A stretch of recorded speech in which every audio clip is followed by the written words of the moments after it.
గాని అభివృద్ధి పదంలోకి తీసుకెళ్లి మంచి పేరు తీసుకొస్తానని మంత్రి శ్రీధరబాబు అన్నారు.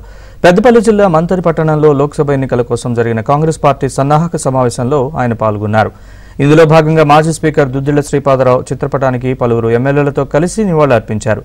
తన తండ్రి శ్రీపాదరావు ఆశయాలు కొనసాగిస్తామని శ్రీధరబాబు తెలిపారు. మంథని నియోజకవర్గాన్ని అభివృద్ధి చేస్తామని చెప్పారు. ఆనాటి నుంచి ఈనాటి వరకు నేను ఈ రోజు చెప్తా ఉన్నా 99 నుంచి ఇక అయిపోయింది, నాన్నగారు లేరు, ఇక అయిపోయింది అనుకొని చాలా మంది మధ్యలో కూడా నన్ను వదిలిపెట్టి పోయిన వాళ్ళు ఉన్నారు.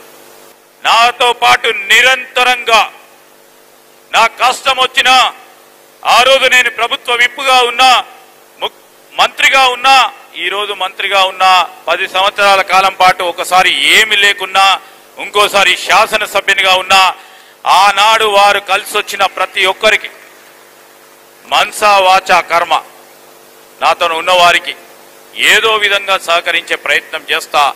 నా పరిధిలో ఉన్నంత వరకు ప్రభుత్వ పరిపాలన చట్టబద్ధంగా ఉంటది, న్యాయబద్ధంగా ఉంటది.